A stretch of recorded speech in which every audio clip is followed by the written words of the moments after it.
All right, in 5, 4, 3, Cheap flights. Cornbread. How's it going, everyone? This is Frank Cavone, the Cheap Flights.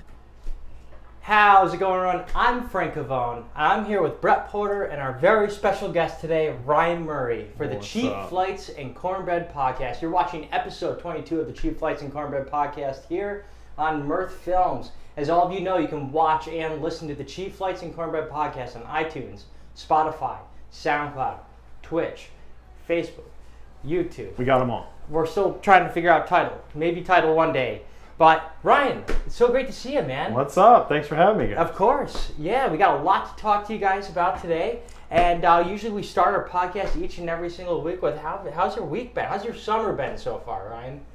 Ooh, busy. It doesn't even feel like it's started yet. Yeah. It's weird because I took a new job and like all the shows are over and now it's like starting to get quiet again, but it's never really quiet in entertainment. Never gets quiet, right? Never gets quiet. Never. Whenever you're not doing something, you're planning for something. Right. And congratulations, by the way. Fill everybody in with what you're doing now. Yeah, I'm over at the Troy Savings Bank Music Hall. So I worked for almost 10 years at the City of Albany doing Alive at 5 and Tulip Fest, all that kind of stuff. And now I'm doing it over in Troy, so in my hometown. So Your works out hometown, on the other side of the river here in the capital region, perfect. honestly. You got me to cross the river, Frankie. I guess so, and you know what? It's the better side because they still have K-plate, and so good if you ever get to try it. Korean barbecue. I ate there today. Did you really? Yes. What do you get? Kimchi fry.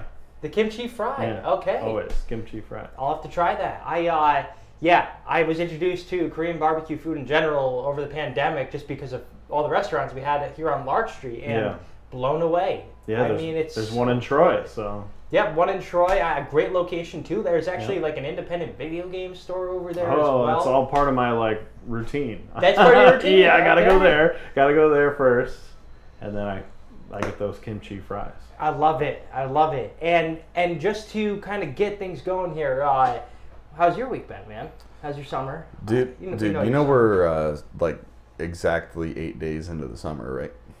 Not a lot of hits. It does feel like a lot longer. I forgot 21st is the official Yeah, day. you gotta play it how it is, man. But it's been pretty fun so far. I mean, we've been doing the Alives at 5s and selling random shit. We added a garage sale to our list of ridiculous things for selling at the Alive at 5 concert series. So quick plug, go there if you want. I'm not your mother. I'm not going to tell you how to live your life. What I didn't get from Alive at 5 though was this fucking Jameson baseball jersey I got from a regular. I don't know if you can see that. Yeah, we'll just the JJ&S Jonah motherfucking Jameson from one of my regulars just because they appreciate me as a bartender. Who wouldn't? Right? More people need to give you gifts, Yes. right? So far, so good, though. All right, you're 1 for 1. Good tips at the That's minute. a good tip. Good enough. That's a great tip right there. Dude, Yeah. oh, yeah, this is, Is at that least better than a tip? A baseball jersey? I would honestly, say this so. one, yeah, probably. Just bring me clothes. Yeah, I bet bring Brett this. clothes. I bet Yeah, this jersey Peter's was worth Club. at least like $60-$70. Like that's a damn good tip. That is a good tip. That's for sure. They probably drink a lot, I'm guessing. Drinking off. Drank enough. Yeah, a lot of crazy stuff happening behind the scenes of Mirth Films. Honestly, I just want to thank you all. I don't know why I said honestly before that, but thank you all for being supporters of Mirth Films. This has been our most successful year on paper. I ran the numbers last night, and man, I don't know what it is. I don't know if it's just we're over the year of 2021, because I still felt that. You know There's what? one difference. I'm done. You're right. Absolutely. But no, seriously, our team's been kicking ass. Thank you to all of our contributors. Just, I don't know, like it's been great to do the vending. It's been great to be a part of something outside of, being behind the camera. And that something was always kind of difficult to me, but now I got him to hold my hand. It's so great. Like, even like going up and make speeches or like preparing for a sale. It's like, yeah, I gotta have him right there. For fun. Yeah, it is crazy to think. Oh, this is the first podcast I've been on since the Listen Up Awards. I think so. Wow. Yeah, because you weren't here last week. Yeah, we did that was have fun. Gabe Stallman of Amplivine, and go check out Amplivine. They're doing great things this year. But just to kind of stay on track here, Ryan, just to jump back in time, I first met you 2017. Yep. Naughty by Nature. That was the first Alive at 5 I shot, and that was like the best Alive at 5 too. That was. I think till this day that was probably the most packed, to my recollection, down in the Jennings Landing. Let's see. Modest Yahoo was pretty big. Modest Yahoo, was that the same year? Yeah, that was the same year. Before that, I think it was like Boyz II Men was the biggest. Boyz II Men is still the biggest one. Because you know that ramp that goes over the highway there? Yeah. That thing was packed. No way. All the way back because people were so into Boyz II Men. And that was in like, I don't remember the year, but it was in like 2009 or something. It was like not Boyz II Men 90s peak time. It was later and it was still crazy. That's amazing. Yeah. Now, when you started with the City of Albany, were you, when you got the job, were you interested in music? Were you interested in the marketing? I guess what were you trying to get out of it, and then what were some of the things while being there that you were like, wow, I learned so much from this? Oh man, well I've been involved with music my whole life basically. In college, I wrote reviews of albums. I've always been asking people what their favorite stuff. That's one of my favorite things about it. Is just, there's always you can always find new things, new bands, new songs, new whatever, new albums you haven't heard. So I've always been super into it, and worked at a radio station for a long time, and then I went over there, and I got to do amazing, cool shows like Naughty by Nature, Edgar Winter, Dr. John, people like that. So it's just it was awesome. It was really cool. Cool, man. Yeah, and that is cool. So did you ever have to handle promotion before something like this? Yeah, I was promotions at the radio station, which was Pix 106, WGY, all those things. That conglomerate, that Clear Channel conglomerate. So we were doing shows at SPAC and stuff like that, giveaways and stuff. So I was always used to doing that stuff, and then got to take it to the next level, kind of. Doing like 100,000 attendee Tulip Fest is way different than like a 25-person bar event, or like we did the Bare Naked Ladies for like 50 people one time at the radio station, things like that. So it was like a major jump. So what? I guess dealing with musicians. Was this your first time having to do that? Like, no, I mean, especially like we were talking Boyz II Men, Naughty by Nature. Yeah. We're talking about icons here in the United States.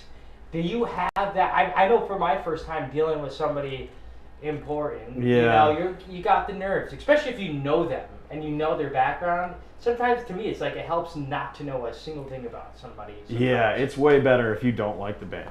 It's so much easier because you're just like, oh, whatever, what do you need? I'm just going to go about my day. I'm not going to be like, shit.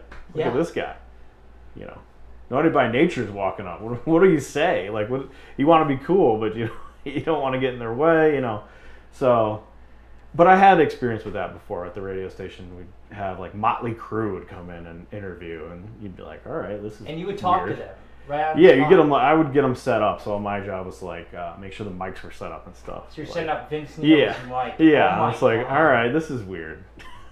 That's cool though, and that's cool in the sense where, I don't know, major artists like that still go to the stations to get to do that marketing, to do the PR. Whereas maybe you don't have to do that at today's age, but it's still like, it just, I don't know. There's a certain aspect of what we do that just you don't get to experience in other job industries. Right. What are some of your first wow, this has changed my life and perspective on what I want to do when it comes to video production? So what had happened was, because although you are about 35,000 times more advanced in this production shit, I wanted to graduate on time, so I switched to broadcast journalism.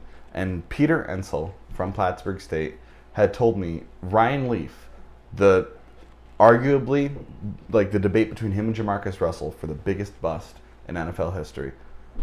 Ryan Leaf was speaking at the whatever the field house is on his drug addictions and all that, and I got to take a fucking picture with him after asking him questions in a press conference style, and it was like, wow, this is cool.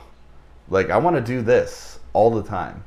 And he is still probably the most famous person I've ever met. Wow.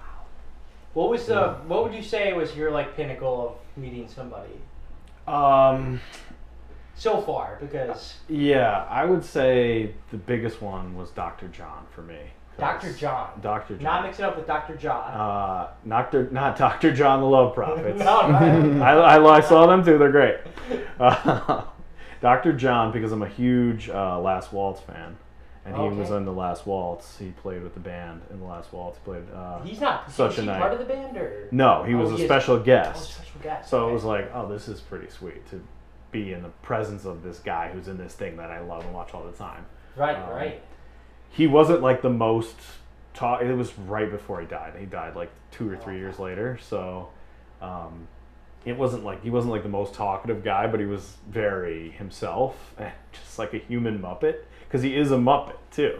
Okay. He's the one Muppet that plays. Yeah, the one Muppet that plays the piano is based off of Dr. John. Oh my God. Dr. Teeth, I think, is his name. That would make sense. He's like a living Muppet. So he just like smiling, and it was it was like 90 degrees out. It was on Broadway, and he needed heaters because he's from the South, so he needed like multiple heaters around the piano. They kind of wheeled him up. He did his thing. They wheeled him out. But it was like, this is kind of crazy to be in this guy's presence of this thing that I love. Yeah. And then he was there. He was in the building. He played a song on that show. So. And that's and the Last Waltz, for those who don't know, it's regarded as one of the greatest concert films ever by Martin Scorsese. Yeah. He directed it, and there's like behind the scenes stuff, interviews. There's even like really cool performances for the bigger songs where they bring in other people and it's like a stage. They're like shot on a sound stage. It's really it's awesome. And the album, it doesn't even have just the songs in the movie. There's like a triple deluxe album which has extra stuff in it, which is really good too. So now, personal question: how do you not lose your hair when it comes to planning a massive event? Because I don't think people realize. And I definitely didn't realize until we started doing our thing. Like 6 months of preparation still isn't a lot for something where you guys were responsible for having, like you said, up to 50,000 people in Washington Park. Right. One of the best events to ever come into Albany, New York. Tulip Fest. It's hard. Such a legacy. It's hard because of it's easy because of the legacy, but it's hard because of the legacy because. You can build on that. People know about it. They want to go to it. But living up to the expectation all the time is tough. Especially when, things have changed in the music world, you know, for booking and stuff. You can't afford to get, it's a city organization. So it's not like we're shelling out MVP arena money for things. So it gets tricky to find the right people to play that people are going to be excited about and live up to that expectation. It's tough. It's a lot of anxiety. It's tricky. I mean, it's all about strategy. Yeah. And that's like you said, finding the right band for the buck. Yeah. That is going to appeal to, as wide of an audience as possible. Yeah, it's everybody. Everybody goes. So families, moms, dads, college kids, whatever it is, you got to find people that appeal to all of those folks. So. It's tricky, and I don't envy. I've just had to promote it. I didn't have to book it, thankfully. Yeah. I don't envy anybody who had to put those lineups together because it's like you really have to satisfy everybody in 2 days. And it's unfortunate people are critics, and sure. But leaving that to the side, I mean, each and every single year it always turns out wonderful. Yeah. And there's so many great people behind the scenes. Just City of Albany events. I personally want to give a shout out Donald Hyman, the greatest best guy in the world. My favorite. Meeting him right literally the same day as you, was like the most welcoming thing. Like He's funny. He's Brooklyn. He is the first person you see if you come backstage for a show or you're back by the backstage. He's the first person that welcome you in. Always in a great mood. You know, it sets the tone off real good. If you're working the show or if you're backstage or if you're a band, it's always a pleasant experience back there with him. Because he is the best. He's just the most, I don't know, the best person. Anytime I see him, I just run up to him, give him a hug. Like, that kind of a person. And while you and thank you for literally all that you've done, and like honestly, like helping even my career, leaving an impact, and not just like providing the opportunities, but showing me how it's done, how to be professional. That stuff you don't even learn over time, but like, I don't know, it's just like there's nothing wrong with being nice and nothing wrong with the golden rule. That's why I really respect everything that you've done, man. Like, and now you're continuing that hard work and that legacy over at the music hall, which is regarded as one of the best acoustically sounding halls in all of the United States. And I'm not even just talking that up; it's the truth, right? Yeah, was constructed in 1875. They added an organ in there, and you can hear if you're sitting in the balcony or whatever, you could hear somebody not mic'd. That's how. Obviously, we mic them for the show, so everybody can hear. But you could hear it. You could hear a conversation on the stage if you're up in the balcony or the gallery, which is even higher, which is actually the best acoustics. The higher you get, the better the acoustics get. The sound is. So because it just flows right up. So it's been really, really cool to be a part of that. It was something it's like a dream job, but a dream job you didn't think you could ever get. It's like, all right, we're here, now what? Yeah, wow, I could do that. That's cool. Actually, Mirth Minute superfan Davey was saying on multiple different occasions that venue is just acoustically perfect. Yeah, literally. It's like there's a reason why Trey Anastasio played there in 2017. There's a reason why like you get certain acts, I feel like, because they know it, you know, like where you go to other venues, I'm not going to name them, but like, sounds pretty bad. Like if you're playing strict acoustic strings, you know, nothing really too amplified, like it's great. I know a couple times I've worked there, like you said, like I didn't even think about it being the best sounding. I just like going up to the top because that's where like after I shoot my 3 songs or whatever, I don't have to talk to anybody. Unless it's a sold out show. Just go hang out. Just go hang out and just observe. And it has its own personality. And it's great that the city and the county continue to keep it alive. I mean, it's important, especially because, you know, it's a great sized venue for the city of Troy. You know, you have some smaller, like No Fun now, which is awesome. Yeah, right. It's really on the come up. It really is. You can see a lot of great stuff there. There's a lot of great musicians in Troy too, which is cool. Yeah. You run into half of Candy Ambulance anytime around River Street. They're all around, but it's just incredible. It's just walking in there for the first time. I mean, I've been there as a patron, but walking in there as an employee was wild. Just like walking up the stairs, like, oh yeah, now I work here. This is awesome. Like this is an honor almost. Like I can't take this for granted, you know, kind of a feeling. 100%, man. I can totally relate to something like that. Just with doing the Palace sessions that we did. Right. Honestly, like that saved the pandemic for me because it's like we got to do something. Like we're working. We're still trying to make something out of nothing. There's been a lot of good ones and a lot.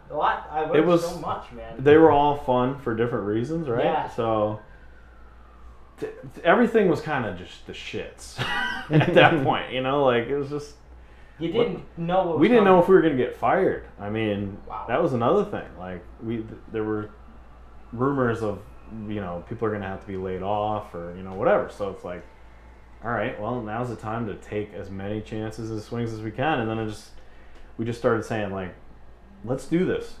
Who can stop us? Nobody. We can just go do it. And then the Palace guys were like, yeah, let's do it. Yeah. And then we find ourselves on the roof of the Palace shooting the Miko Barati tree on the roof, shoving a bass through the window. Literally, like and that's the thing. There was like no there was nobody to stop us, right? Yeah, no one to stop us. We could just do whatever. Hey, it's awesome. good to be a Jeff Morad there. Anything goes when Jeff's on. Right, on Jeff is on the awesome. scene. I love the one where Jeff, that's the one, right? Where he's up and we're trying to convince him to go up there and he's just like, I don't want to go up there. Yeah, that's right. Yep. There's a balcony, you'll be all right. He's like, I don't like heights, I don't want to go up there. There's a couple funny ones with him. That, when Blind Owl Band came, right. Literally, Jeff interviewed him in the women's bathroom. Like, it was hilarious.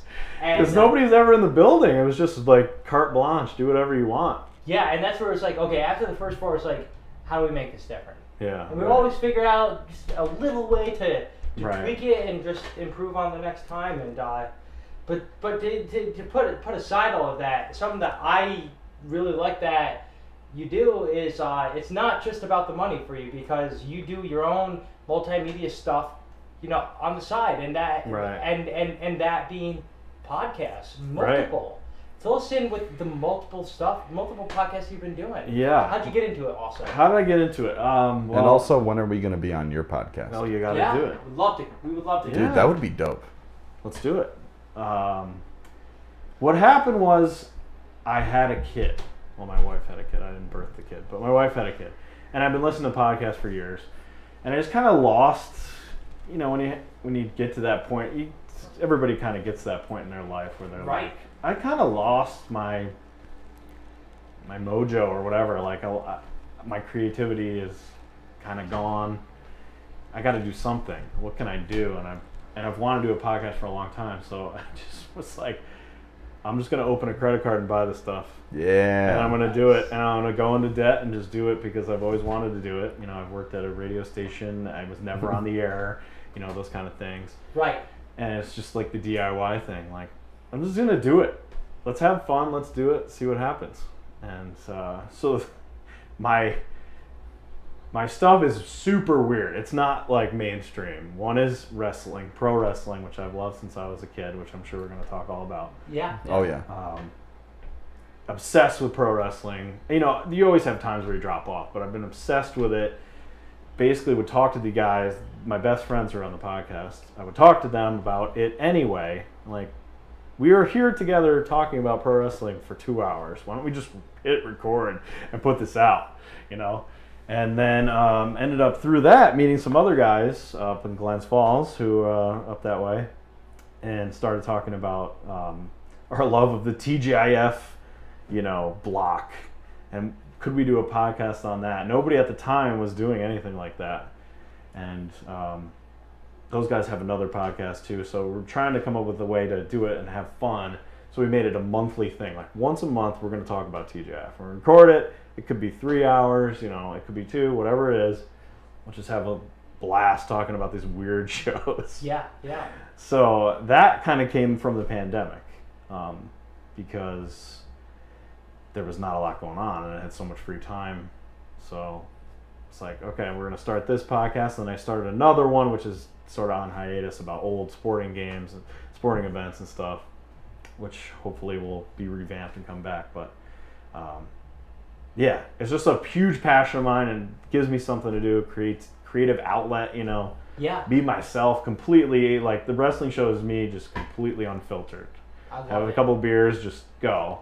Say whatever about pro wrestling, and it's something you like to talk about. That is like the most important thing. And it's tough. There's not a lot of pro wrestling fans. You find one in the grocery store or something, like, you're like, oh, you be my friend. Yeah, right, yeah. Like, it's like a secret club almost, somewhat. It is, and especially now when wrestling, the birth of UFC, the birth of AEW, and let's just say it, the lack of what is in the WWE over the past 5-6 years. Yeah. I mean, who am I to say I haven't watched wrestling in a long time? It's plummeted. It's plummeted badly because of a lot of problems. Mostly Vince McMahon, probably, but yeah, arguably Vince McMahon. To all of the aspiring CEOs out there, keep it in your pants. Oh my god! It's the most like, oh yeah, of course he did that thing of all time, you still right? Stick with it though. You still support wrestling. Yeah, through the ups, through the downs. It's one of my outlets, I guess. It's the thing that lets me escape. And it's not music, because I work in music. So it's hard, I don't know about you guys, it's hard for me sometimes to go to a show and just let it go and just 100%. not think about. I'm not there yet. Like, give it time.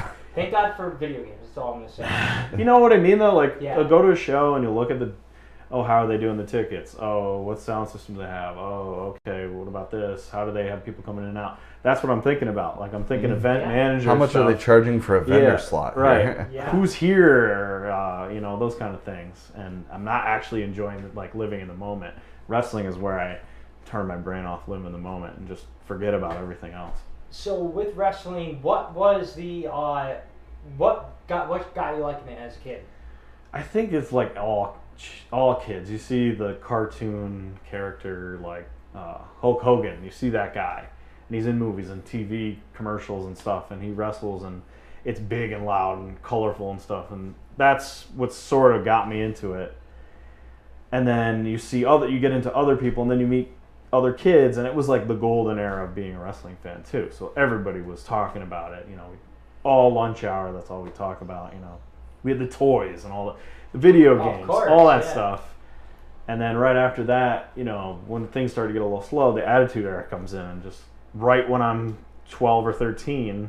Yeah. When I want to go out there and be an asshole, yell at my teachers, all that stuff. That I get Stone Cold Steve Austin as my hero coming out. Role model. Yeah, my role model. Oh, can I go dump beers on Can we people? go open a can of whoop ass quick? Right. Right when all you want to do is just be an asshole. It's like a teenager. So all you want to do is just go up and DX crotch chop every authority figure in your life. Yeah, I know. So Stone Cold or The Rock? Who did more for core wrestling? Who did more for wrestling? That's tough. I would say Austin saved the WWF. There wouldn't be a WWF now. What makes you say there'd be no Attitude Era? For those who don't know, why? Well, because he turned everything away from the cartoon character stuff and turned it into what people thought. I remember seeing other kids and be like, wrestling's fake, but Stone Cold is real. No, it's all fake, but okay. Yeah. But he brought it into the next stratosphere, and then The Rock took the handoff and took it to new heights after that.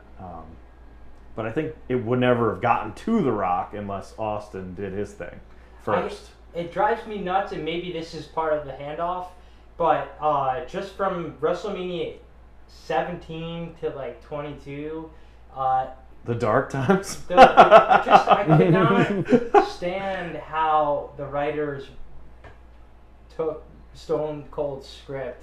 Losing. I don't know if it was 17 or if it was 18 or 19 when Stone Cold was the bad guy. Yeah, right. Turning him heel was bad for business. That was stupid. It was just it was the start of all the bad things started right around then. And there wasn't even really the worst. Paul Heyman, was he writing at the time for WWE, or was he? He would just come in from ECW. Around Brock Lesnar era, right? Yeah, it was right around that time because ECW closed, and he became a commentator. But it was all the competition closed, which then led to them not having to really. You have no competition at all. How do you book a show? It doesn't matter. You're just booking against yourself. Right. And that's what happened for the next however many years. Yeah, right? Especially when you look at the fucking Monday Night Wars. That was probably, at least in my lifetime, I wasn't watching it then because I was fucking 3, but in my lifetime, that was really the peak competition. Right. That was making every superstar, every writer, everyone in both WWF and WCW's creative departments just rattling off the best fucking ideas they could, the best stories, best gimmicks. And then WCW just kind of went under. Yeah, and that's the thing. Competition is healthy. It's a good thing. And the only person who wins from it is the consumer. Right. And I don't think people realize that. Yeah. I think, after 2004, 2005, that's kind of when I stopped really watching it. Yeah. I think my favorite match during that, what do they call the era after after Attitude was Ruthless Aggression. Ruthless Aggression. And then the PG. haircut match with Kurt Edge Angle and that's a good one. Yo, dude. There are Bad Blood. That was a good 2003 Bad Blood. There's good moments all along there. You can find them, but it's harder to find that stuff, and you got to sit through a bunch of crap to get to those moments. And if you get lucky, every pay-per-view might have one match that you say, "Hey, that one part was pretty cool." Yeah, I like how they incorporated that. But you go through a whole, especially now that WrestleMania, I don't know if it still is a 2-day event. Yeah, it's still. But it doesn't need to be. It should be a 3 or 4 hour pay-per-view. Yeah. But that, dude, 2 days is fucking unnecessary. It's a lot, and it's like 8 hours too if you count the other show, like the other pieces of it, like the pre-shows and stuff. The pre-show, it'd be a lot to watch. I will say, I do like the fact that they paid some type of homage to Andre the Giant and the Andre the Giant Battle Royal. Yeah, but that's gone now. They're not doing that. Really? Yeah. Are you balling me, Blazer? It's gone now. It's no more Andre Battle Royal, or they do it like on like Superstars or something. It's not as big of a deal anymore. Dude, Superstars. So what is that? So Raw's still Monday. It's like SmackDown Thursday now. SmackDown's Fridays. Friday. Oh, Friday. So what day is Superstars? It's on. It's not even on. It's like on the. It's on Peacock. The network. Oh. Peacock. Okay. So it's like all the undercard guys. So yeah. So it's like the closest equivalent to like Velocity and like Sunday Night Heat. Yeah, right. It's one of those. So that's where they had the last one, I think. So I don't understand why. It doesn't make any sense. But Gronk won one, I think. Or did he help somebody win one? I forget. Dude. Gronk wasn't an Andre. Yeah, he was. He came through the crowd. I can't remember if he won or just helped somebody win. But I like when they do small crossovers like that, because someone like Gronk. Yeah. For one, I bet he was fucking ecstatic the whole time. Yeah. Because he's a wrestling fan. And for being an injury-prone tight end and arguably the greatest tight end of our era. Heath Miller, yeah. behind what Heath, Steeler are you gonna come up with? Yeah. Behind Heath Miller. Yeah, him, and especially, oh my God, dude, even Pat McAfee. Right, Pat McAfee wrestled a dark match like 3 days after he got drafted by the Colts. He wrestled Vince McMahon in the last WrestleMania. Yeah. I mean, it wasn't much of a match, but they got into it. So, this is so off topic, but wrestling has history here in Albany. Sure. Oh, yeah. And is it true that the Stone Cold Beer Truck episode was filmed here? Yeah, they used the Dee Crescenti Coors Light truck. Yeah, Dee Crescenti. Shout out Dee Crescenti. They talk about it every year. Dee Crescenti posts the GIF of him spraying everybody down. Oh my God. That was here. I think Edge retired here. Yeah, that's Did you know right. Edge got his name from Albany? Did you know that? And my cousin told me this. From what? How? From the radio station 103.5 The Edge. No He way. heard it when he was here, and he was like, I forget what his other name was. It was real silly. It's like, was that when he was still part of the Brood? It was before the Brood. Before the Brood. Wow, okay. So he was like, oh, that's a great name. I'm going to be the Edge. And that's why I think he retired here, but he's back now because everybody's back. Yeah. It's hard to It's wrestling. Everybody comes back. Even Ric Flair at like 75 is back. Yeah, he's gonna have one more match. Air quotes. Mr. America was Hulk Hogan revealed himself after Mr. America here. Right. I think I remember seeing Brock Lesnar come out here one episode. I think Angle won the title the first time. He beat The Rock here, I'm pretty sure. Wow. And I was going to say, there was even a pay-per-view here. New Year's Revolution. Yep. Really? Yeah, I was there. I have a New Year's Revolution steel chair in my car right now. Right now? Right now. Like, we could all, after this podcast, we could all walk to my car because I'm parked really fucking far away. And we could take turns holding the New Year's Revolution chair. Oh, my God. I might sell it. For the right price, I will sell it at the next Alive at 5. He sold 2. That's going to be in the garage, though? Yeah, sold dude. The Diamond Dallas Page. I sold 2 autographed. I sold 2. Eddie Guerrero and Diamond Dallas Page. Who knew there were wrestling fans on Alive at 5 and all these funny. years? It's like all these little kids watch wrestling, and we were one of them. And who was our influence?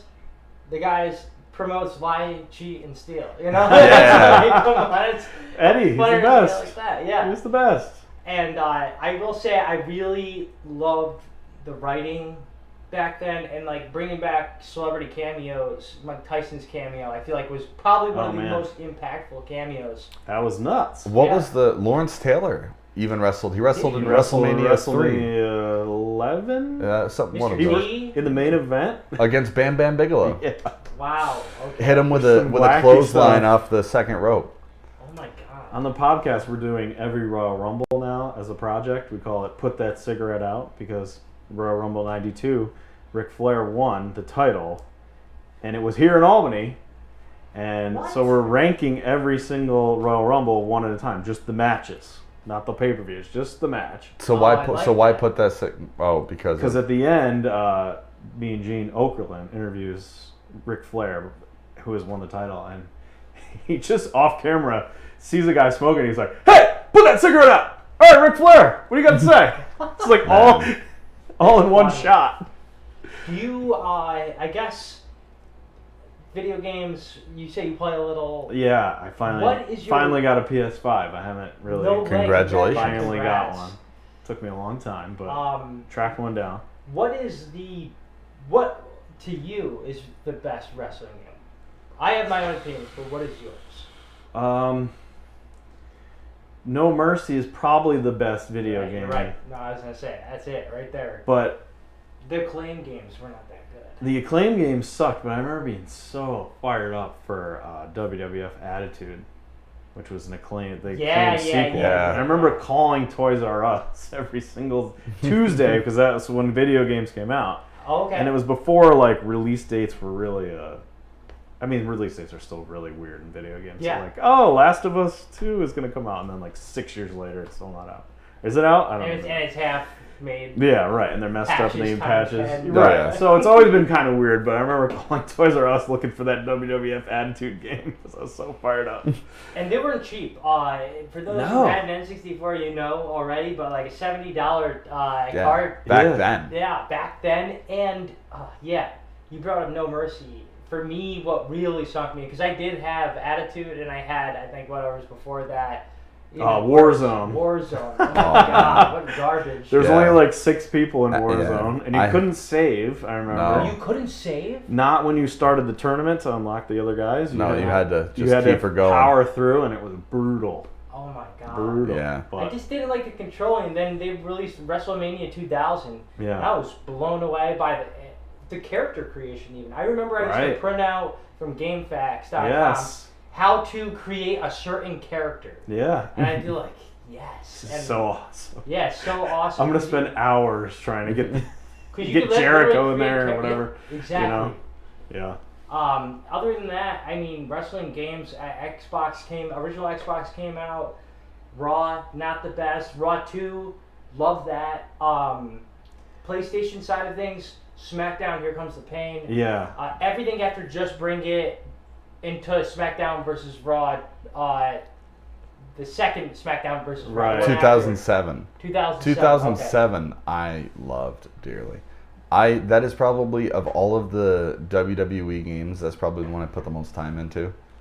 Wow, although when 2K16 came out, it was a free game on Xbox if you were a gold member.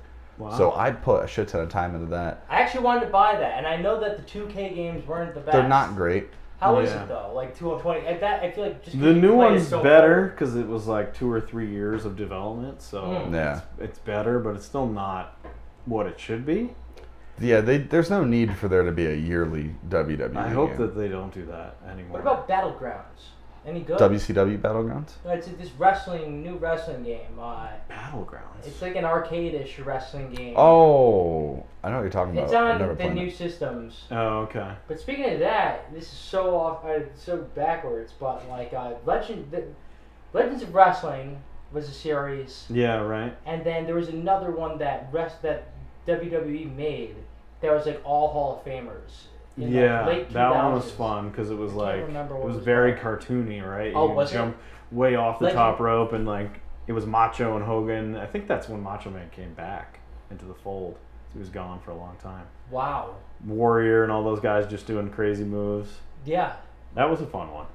I liked doing the like 8-person ladder match when everybody's there in the in the room. I miss that about video games the most because I'm older than you guys, but playing together in a room like eight guys in a ladder match. Oh yeah. I played that. On a it's just small so fun. Fucking TV. Yeah, it was just great. I miss those days, and now it's online, which is still fun. I cannot stand that. I recently picked up, a year ago, the Series X, and I can't get into online. It's single player, and but that is one thing I wish video games could recapture is sit on the couch. Yeah. Being together in one room. The only games that can do that is anything that Nintendo makes. Right. Because I mean. Mario, from Mario Kart to Wii Sports to whatever it may be, it just, I don't know. Mario Kart, like that in itself. What are you gonna do like that in COD or like, I'm sure there's other ways to enjoy it and people do, but like people have relationships now online. Yeah. Which is something that's just super foreign to me because I was just the 8 kids in the neighborhood come over and we play SmackDown versus Raw for hours just playing the same match over and over and over again. Now you got homies you're playing with in like England, Ireland, Sri Lanka. Right. Which is super cool. It's just foreign to me. It's just weird to me. Yeah, and it's not, it's communal, but it's not because you're not, it's like, I don't know, you don't know who you're playing with, but. Right. But yeah, no, that's cool though. So you picked up a PS5. Yeah. What made you? Were you a PS4 guy before? I've always been a PlayStation guy, except for the reason why is because I forget which Christmas it was, but I asked for a Dreamcast. The Sega Dreamcast. I asked for a Sega Dreamcast. Got it. That's I loved it. Your age there, buddy. Right, I'm old. I'm an old guy, but. Like it ran out. Like there were no more games after like 2 years. They canceled. And it got canceled basically, and they just stopped making stuff for it. So I was like, I have made the worst mistake ever. I need to switch to PlayStation so that actual games come out that I want to play. So that's why I switched over, and I've always stuck with PlayStation after that. And PlayStation 2, that switch, that to this day, I'm an Xbox guy, but to this day, the game libraries on the PlayStation 2 because. Right. When I made the jump to the next gen, Xbox 360, I remember waiting for that. Playing Call of Duty 2 in Target every fucking day. And like, I was like, wow, like, holy shit. I don't know, it was a big sports jump. Games were so sterile after a while. And just like, I could not. They haven't really evolved. No. They're too easy. Like, there wasn't a challenge. You know what's like, awesome? 2K is great, but like, that's like what the standard should be. You know what's an awesome game is Def Jam Vendetta. Awesome wrestling game for PS2. And it is awesome. I never owned it, but the only 2 cousins I'm really close with had it on their fucking PS2, and you could play as a bunch of different rappers in Def Jam, and you could do like all these. It was a wrestling game, but with rappers from Def Jam Records.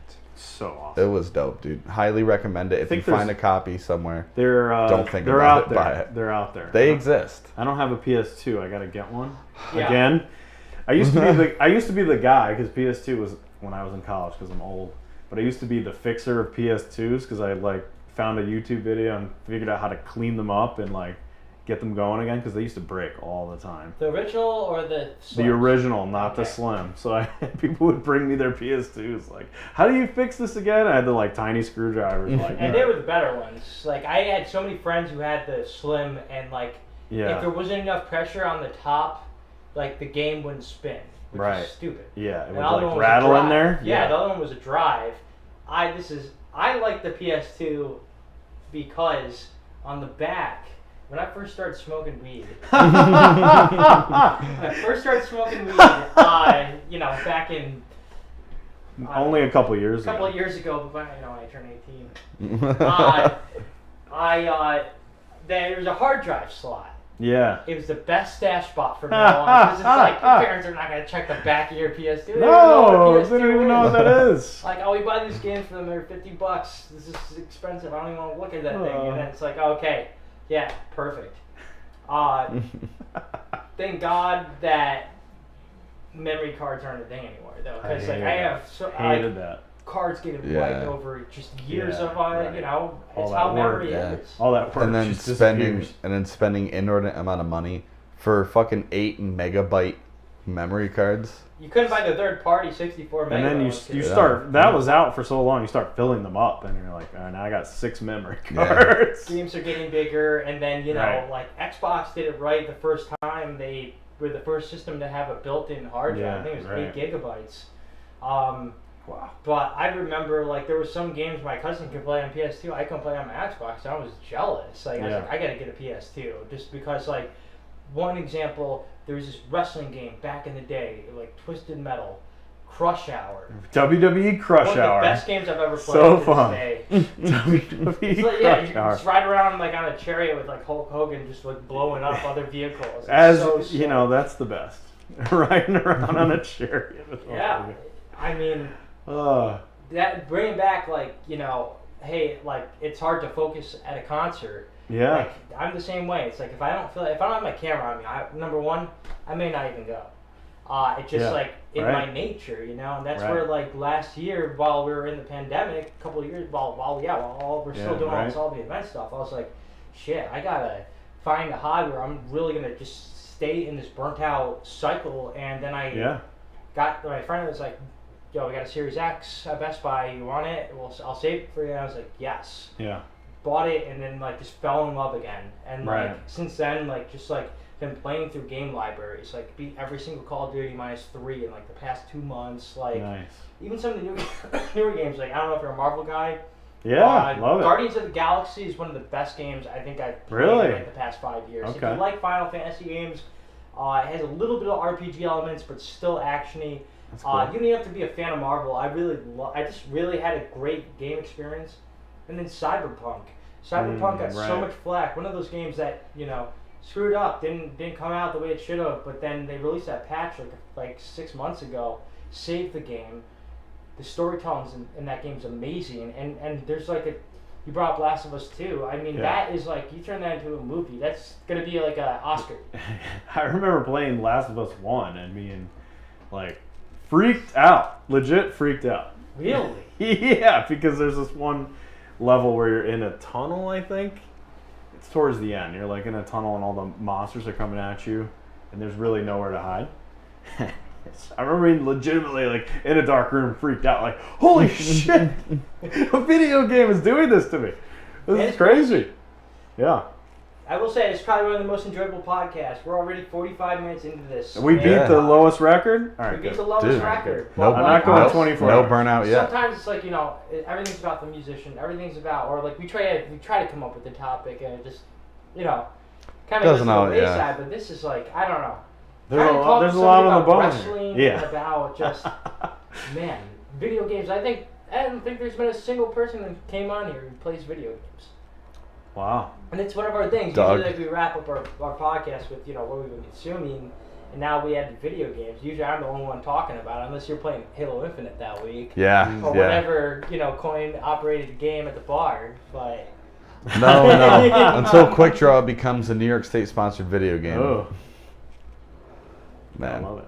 so we're gonna take it back to where the conversation started. What advice do you have for people who are looking to get into event production, marketing, multimedia? In 2020? Don't give up. Stay the course, I guess. There's been a lot of times where even in the last few years at Albany events where you can get down on yourself, you know. I'm sure you guys have had these experiences where you're just like, even in podcasting, which is just for fun, you know, sometimes you just hit a rut and you're just like, when's it gonna happen? You know, like when's the next thing gonna happen where it's gonna, you know, excite me or whatever. But just stay the course. You know, if you work hard and you treat people well, then you're gonna be okay. And not everything is gonna be a crisis, even though it feels like Mhm. you know, like when you're planning an event, it feels like this is not, you know, nothing is gonna save this, or you know, those kinds of things. But I don't know. Work hard, try different things, try to be super creative. Don't let that go. Even if you work at like a shitty job, don't let your creativity go. Like, because you can get a lot out of this stuff. Like I have gotten a lot out of all my side projects that I thought it would be fun, but I never thought I would get, I made friends, got to, laugh so much that, I thought I was going to die a few times. Like, just had so much fun. No big deal. Can't breathe, that kind of thing. But do that. Like the Palace sessions, take a swing on something like that, because that was, that time was so fun. Even if it didn't work, it would still be so much fun to do, because that crew was just a great group to work with. So, like you said, getting together with people, putting yourself out there, that's hard, but it's important. And never stop learning, because going back to doing the same thing over and over and over and over again, holy moly, that's where, like, sometimes with some of the things I'm doing, I'm like, wow, I would totally be okay if I didn't have to do this next week. But then the next week comes, I'm like, oh, I can't wait to do this. Yeah, right. And, like, a day like today, where I've been burning the midnight oil since, like, my birthday. Like, I haven't literally stopped working, and, like, I was so tired and groggy before this.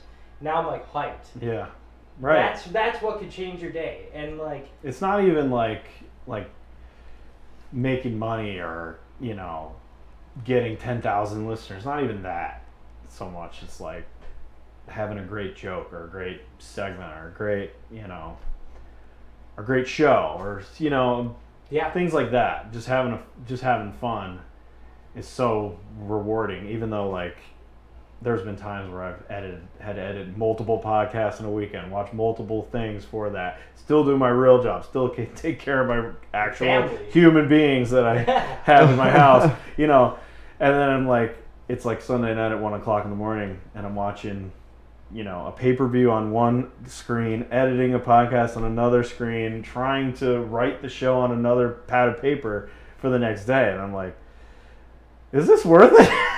Right. But then I do the show the next day, and I'm just like, okay, that was fun. Worth it. It was worth it. It was a lot of hard work, but it was worth it. So. And the best ideas come from not thinking too much about it. Yeah, right. Like cheap flights of cornbread. I mean, maybe it isn't the best idea, but we're here. And the name came from something stupid, just like Kinda Live, Kinda Living, just like Mirth Films. I mean, we didn't plan any of this. It was like, I knew this is what I wanted to do, but I didn't think this is what would come from it. And like working with you, man, like I swear, like this year has just been like everything. It's like holding myself accountable more than ever, and realizing what responsibilities we have for the things that we do. We owe it to ourselves, and we owe it to the community. I mean, and especially our 14 people listeners. Come up to you and they know like who you are just from the podcast. Oh God, dude, yeah. So, the Listen Up Awards, man, of all times, at least awesome. 3 different people came up to me and said, "Wait, I've seen you somewhere." And I'm like, I know you. Fuck, what did I do? That was awesome. I saw the picture and I was like, oh man. Did you see how trashed I looked? I did not. You had sunglasses on. Yeah, I had I will say you look trashed with sunglasses. That was the whole point of the whole thing, though. Everybody got right. It was about having a party. Just have a fun time. It was, and it really, that's what it was. It was a party with plaques being given out intermittently. Yeah. But it was great. You came to pick up your plaques. Oh, okay. That's what it was about. Right. It was like getting everybody in the room. I saw there were a couple double winners, right? Couple double winners. My guy, JB, aka Dirty Moses, double winner. Double winner. Lawn sausages. Lawn sausages won. They won an award. Most likely an old club. Yeah, right. They won that one. And that's the funny thing. That's it's great. Like, we were just like, you know what? Let's try something. It's just like anything. See what sticks on the wall. And that was all about people's choice, your vote, your choice. And in ways, it kind of really shows how the music scene is in our area, because you see who's going to something. And who's letting you know? The fans who are going. That, to me, is like the best reflection you could ever have on a genre or whatever it may be. And thank you to everybody who came out, because I really didn't know what to expect. But we had like 250 people there. It looked great. And that's where it was like going back to event planning just the week before, like nervous wreck. Yeah, right. You don't know who's going to actually be there 3 for some of weeks these before, things. We were like we're lost. You know? Yeah. We don't know Right. what we're gonna do. We Dude, don't know how it's gonna 3 turn out. minutes before we were lost. We were lost, and thank God for Tessa McGarry's. She, the best. God bless her. Her and Joe Barna. I don't know.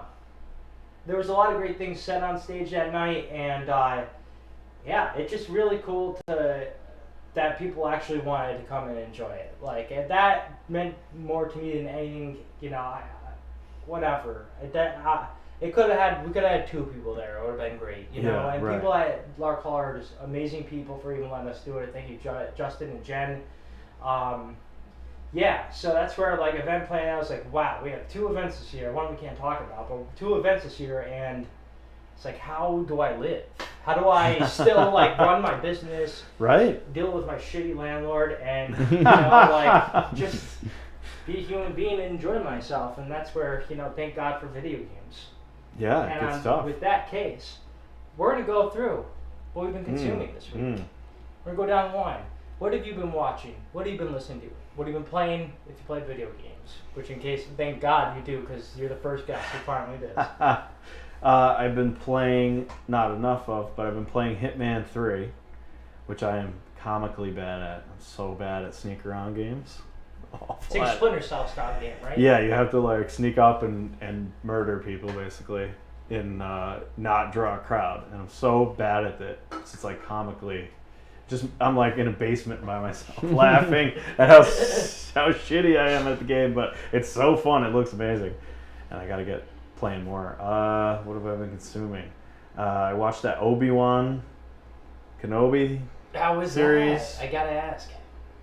It's all right. It's all right. Only all right. It's 6 episodes. So Is it better It's than only what 40 they did with the Fett episodes? It's about the same. About the same?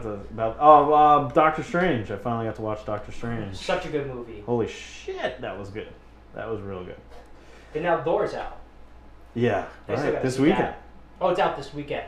Is it July out? 8th, that's right. I think it's this weekend. So, okay, what have you been listening to? Ooh, okay.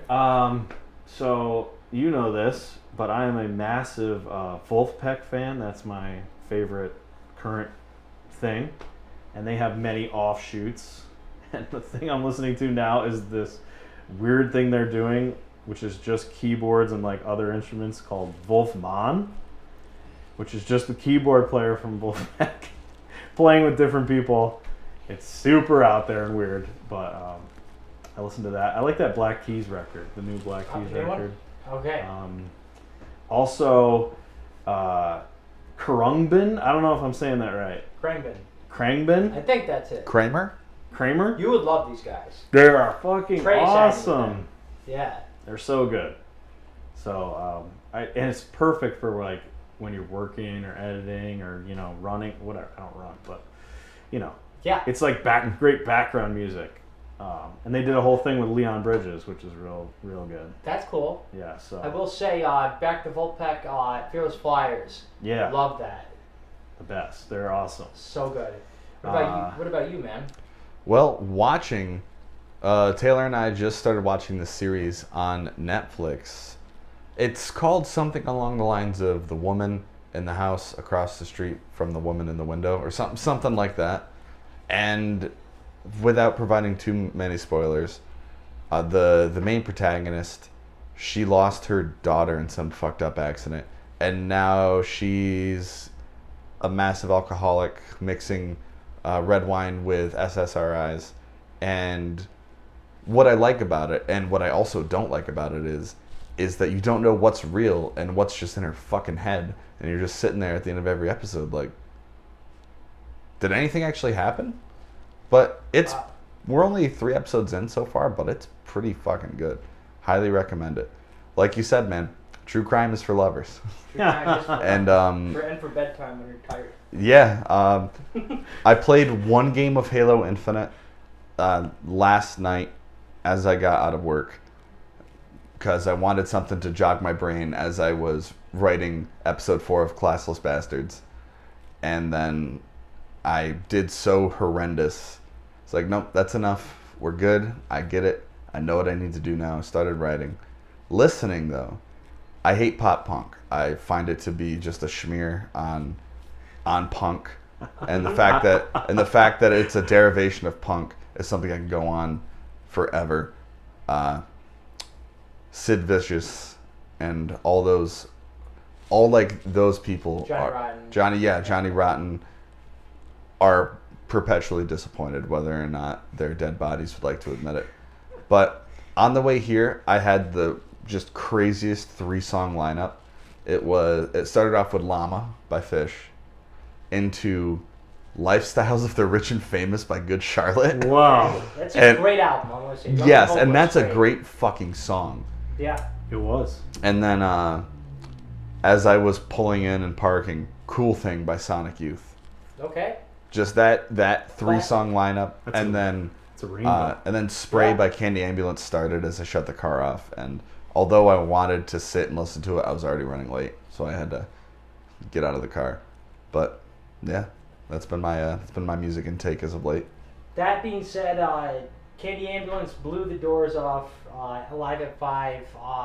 They get better and better each show. I enjoyed it more than Lita Ford. There was just there's substance there, you know? And I'm not, Lita Ford is Lita Ford. Sure, you know? nothing against her. She doesn't have to, prove anybody wrong, but, it's just, fresh young band, ready to go. And, those guys, one of those bands that, the pandemic affected, but they rebounded. They rebounded. They're still, going out, playing out of state. They were about to do Milo Music in Minnesota. But as far as what I've been consuming, music-wise, really nothing much other than what shows I'm going to. But I will say I listened to Aerosmith Draw the Line front to back, and such a good album. Highly recommend it. Comparable and at the same level as the first 3 Aerosmith albums, including Done With Mirrors 2. I haven't been really watching a lot. Just, when I'm editing. Yeah, right now I'm in the busy phase, so it's what I'm consuming is playing video games. But that being said, I do have my go-to YouTube channels. One of them, Triple Jump. Jump is a great channel. Yep. They do the worst games ever of each year. I love that series because I've played some of those games. It's just funny looking back at wow, okay. It's amazing I'm older than you guys. I said this 6 times. But I'm super old. I used to go to the video store and get the video or game from the store, the cartridge. Yeah. Game crazy, man. Spend a lot of money getting that and playing this stuff that sucked because I had it for 7 days. I gotta play it. Superman on N64. So many other all those licensed games that were horrible. I remember getting all those RoboCop or whatever. Yeah. Batman or all these games that just sucked. You want to know one licensed game that does not disappoint? Volkswagen Beetle Off-Road Racing. Ooh. I still have it. It's one of the 4 games I have left for my N64 because I sold the rest. Because there was this one crazy time when a lot of retro game places opened up and they were just looking for inventory, and I sold out hard. But I got to sell most of my stash, sans the things I cared about the most.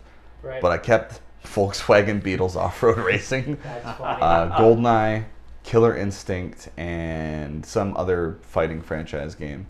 But dude, Volkswagen Beetles Racing. Do you still have an N64? I do. I gotta get it. If you can find a copy somewhere, buy it. Don't think about it. Just get it. Buy it. Go to J Street. Support local. Fuck J Street.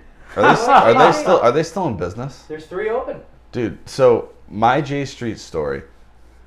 We brought in the second onslaught of all of our games, and we brought in about 100 Sega Genesis games that we had just kind of got throughout our lifetime, and they offered us $60 store credit or $50 cash.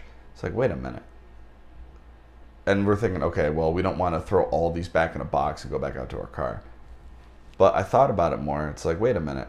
Because I asked, can we get an itemized receipt for how much everything was worth? And they said, no. And they were just, the guy was being so pushy about it. And I felt bad in the moment because he had to go through and look up what each game was going for and then come up with a total and whatnot. So I went to Auntie Anne's in the Aviation Mall and I bought him a fucking pretzel. The guy working it. What? And he gave me a hug, and I thought it was a really nice moment. I thought we bonded. And no, I'm pretty sure that fucker robbed me, but it was like 7 years ago, so I can't really do anything about it. That's every game store. GameStop, I remember one time my dad almost kicked my ass. Because of how expensive N64 cartridges were. Yeah. And I traded in, this is right around the time when I bought my first PS1. I traded in like Super Smash Bros, Mario Kart 64, and like I didn't understand the value of what my parents were buying me, and I traded in and bought like 3 PlayStation games, and my dad was so mad he went back and where they would never usually take a return. For, they never do that. Forced them to do it. Wow. And he got the games back. He's like, don't ever do this again. And when I did, I bought and sold like 7 Xbox 360s. Just as that kid, I was he was the smartest guy here. And, don't trade things in. But on topic of N64, one of my favorite racing games of all time, Cruising USA. So good. Classic. You play in the arcade. It's so good. I think they still even have a machine up in Lake George for Cruising USA. I only know this because you see the other racing games for $1.25. This one was $0.25. I was like, all right, I'm not the richest kid. I bust tables. So yeah, but yeah, watching Triple Jump, Game Ranks, John Boy Media for sports. Yes, dude. Love John Boy, they're great. And going into like staying up on top of news. My favorite way to ingest news, sports news and sports analyzation is Skip and Shannon. I can't watch ESPN. Interesting. Can't. Pat McAfee's good. I like that. But I don't listen to him all the time. I just really like Skip and Shannon because I feel like they're level-headed, they're fair, they get along, and they don't agree on everything. Right. That's good. That creates for a good show. Listening, like I said, draw the line, and then playing. Honestly, I've been slipping. There's still 4 Call of Duties I need to beat before the end of the summer. Slipping. So far one of my favorites that I got through was World War II. I love that campaign. One of the hardest Call of Duties that I found was Call of Duty 3. But I got to play through all Black Ops and Call of Duty 2. I'm going to end it with Call of Duty 2 because that's my favorite. One of my top 5 games of all time. Launch day, Xbox 360 comes out. Call of Duty 2, this game that changed the way we played shooters. Yeah. Overtook Medal of Honor, just like such a good game. And other than that, back into some Red Dead Redemption 2. Great story, highly recommend playing that. There's rumor on the street right now that they're coming out with not game add-ons, but they're gonna be adding into the Red Dead universe, which is great. Yeah. Tisk on Activision because they via Tony Hawk announced that Tony Hawk's 3 and 4 remake was in the works and is now not coming out. Ooh. Which pisses me off because Tony Hawk 4 is like the first Tony Hawk that didn't run on a 2-minute timer. It was awesome. I love that game to death. Pro Skater 4? Pro Skater 4. Dude, my College, favorite Tony Hawk. The first level, it's just you're riding around, you're free. It's like a sandbox, but not. Speaking of sandboxes, GTA Trilogy gets a bad rap. I love that game. I love it, all 3 of them. There is definitely technical issues with that game. Oh, but like the remastering. The remaster. Yeah. But if you care about the story, I was always a kid that, okay, I'm going to go get like 200 rocket launcher bullets by just like typing in the same combination over and over again. Never cared about the story. Now I do.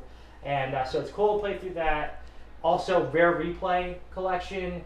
I've been playing through Perfect Dark Zero. Another Xbox 360 launch game, and I've never played Banjo Kazooie as a kid. I'm playing through the first one right now, and I can't stop playing it when I pick it up. Like either I won't pick it up and play it all, but when I play it, it's like I'm in it for like 4 hours.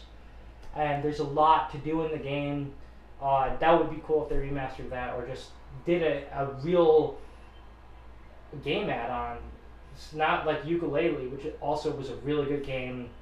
But yeah, Perfect time to play video games right now. Beat the heat, stay inside, jack up that energy bill, and jack up that Wi-Fi bill. We're so happy to have you on here. How can people find your podcast? And name them all again, so we even know. And I hope we get an invite sometime. Yeah, for sure.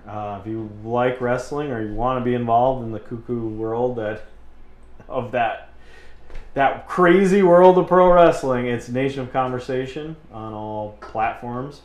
We also do a look at the TGIF lineup, which is ridiculous. We just did TGIF Vacations. That podcast is called the TGIF Pod. It's hilarious. 2 other guys that do that with me are hysterical. So check that out. Go to the Troy Music Hall for a show. Doing free shows in the summer on the street, Summer Square. No way. A bunch of great artists. One of my favorites, Ryan Leddick, is going to be there, who did a show with you, I think. Yeah. Right? He'll be there at some point. There's a bunch of great ones, so you could go to those. But yeah, if you're into those things, check it out. If you're into Urkel, Steve Urkel, come check out the TGIF Pod. TGIF. Does Urkel still have a lot of fans? I feel like he does. You think? He's got his own weed. Did you know that? I did not know that. Purple Urkel. No Purple way. Urkel. Oh yeah, dude. Yeah. Where? Probably Cali. Yeah, it's got to be California, in California. right. We're gonna Him do and our Snoop next, Dogg. on location podcast. Yes, Him at and the Snoop Purple Dogg. Urkel You can have them as dispensary. guests together, right? Let's do it. They're Steelers. He's a Steelers fan. He is. He is. You He know is he- considered to be the most famous Pittsburgh Steelers fan. Really? Really? Okay. Who's this? Snoop Dogg or Urkel? Snoop Dogg. Snoop Dogg. Snoop Dogg. Lil what? And all right, Brett. Do you have any plugs? Yes, we have. I have a couple real quick. Classless Bastards episode 4, instead of premiering on my channel with 33 subscribers, we're going to premiere it on Mirth Films, where we have at least 39 subscribers. And that's going to be available on all of our not streaming platforms, which is really just Facebook and YouTube. Also, a quick thank you to SF Janitorial for sponsoring us. And also, they're still hiring.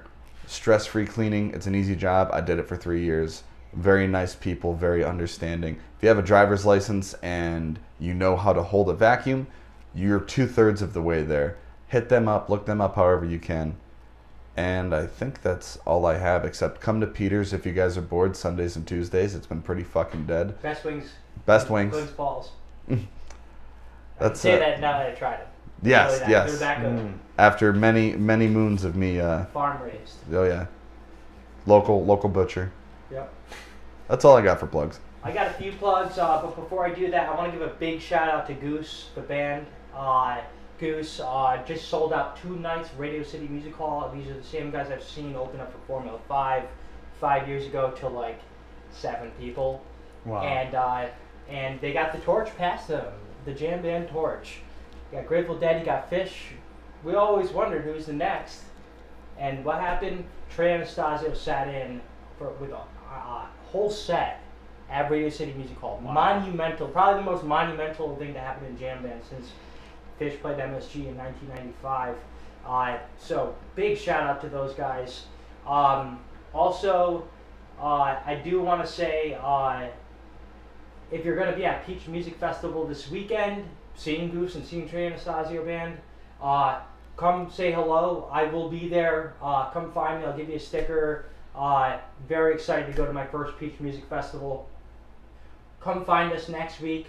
Talib Kweli is playing Alive at 5 in Albany, and so Thursday, come pick up some new merch from us. All the money that we're taking from our sales for all Alive at 5s are going to our event that we're going to be announcing within the month. Please stay tuned. I'm really excited about it. We've been working really hard on it. Brett's been kicking ass on it. Thank you, man. Seriously, I couldn't do it without you. I'm just happy to be your security blanket. Dude, hey. You curl up help together in at ways, night. You help in ways you don't even realize. Like this is an undertaking. Trying to run a media company, That's and a lot. do a business, and taking care of Iris, who just is addicted to Slim Jims. You're just an enabler, right? I am such an enabler, and I'm okay with it. Gotta have a happy dog, right? So I do also want to plug shout out TJ Foster. He was the latest person in the Courtyard for Courtyard Sessions. Go and check that out on YouTube. TJ Foster has one of the most craziest stories. That show was awesome, by the way. It was great. Thank you, man. It was all him. Just his, like I said, his backstory. He overcame like crazy medical problems and has this honestly powerful message in his music. Yeah. Which is, to me, what I took from it is, you don't need to be flashy to be successful, to be happy. There's nothing wrong with doing, the things that don't get noticed, that, whether it's taking care of a family, whether it's, just, I don't know, being the person to take out the trash that day, and not just, all right, I'm doing this because I'm trying to be cool. TJ Foster embodies that message. And other than Josh Cassano, Josh Cassano, same message from him. To me, great. The guy's like one of the best dads in the world, one of the best role models in the world. Great human being. That's who you want in your music community. So shout out to TJ Foster. We'll announce it now, even though official announcement happens tomorrow. Kyla Silk will be joining us on the next episode of Courtyard Sessions this upcoming Wednesday. This is news to you. We'll be taking a week off from the Cheap Flights and Cornbread podcast. What the fuck? Yes, we're taking a week off, man. It is, I need it, and America needs it. So what are we supposed to do in the meantime? I don't know. It's Trivial like Pursuit? what do I do with my hands? Eat chicken wings at Peter's. There you go. That's what you need to do. This has been episode 22 of the Cheap Flights and Cornbread podcast. Almost a half a year of episodes. We're 3 off from 25. I think we did 26 in a year. 26? 52 weeks in a year. Okay. Yeah, 52. Yeah. So we got 4 more episodes before we hit the official halfway point. Which is way faster than kind of living. And there's going to be a lot of changes coming to this. This may not be the home location. We may be taking this elsewhere. We might become squatters. Honestly, it's not the worst idea. No. But you can watch the Cheap Flights and Cornbread podcast on iTunes. Just lying. I'm just kidding. You can watch it again, just like you're right now, on Facebook, YouTube, Twitch. Shit. Pull the plug, Frankie. Frankie, pull the plug. It's falling apart. Oh, man. Imagine We're burning up in the lights here. It's getting hot. It's hot. Yeah, mirth-films.com. Honestly, go ahead to our website. You can find literally everything that we do, from live music coverage, entertainment news, the podcast, all of our original video content, Courtyard Sessions. That's where you can stay up to date with us. And thank you again for tuning in to episode 22 of the Cheap Flights and Cornbread podcast. Thank you, Ryan. Hey, I can't wait to be on your wrestling podcast. Yes, this was awesome. So thanks for having me here. Of course. It's been a long time coming, and seriously, thank you for literally everything. Oh, that you do for thank everything. you. Thank you for everything. You put a spotlight on all the stuff. You made the Palace Sessions what it was. I mean, wouldn't have been any good unless you were doing it. Thanks. Right? So. And thank you, Brian Lasky. Don't cut your hair. Oh yeah, is he cutting his hair? I don't know. He better not. Yeah, if he does you better that, fucking I don't know. not. You better not, Brian. He's not going to be a Bony Diego anymore. That's for sure. But He's the best. We'll see you in 2 weeks. 2 Unless weeks. you come see us at Alive at 5 next week. Bunch of cool stuff for sale next week. Catch you later, guys. Thank you for tuning in to the Cheap Flights and Cornbread podcast. Smoke 'em if you got 'em. Smoke 'em if you got 'em.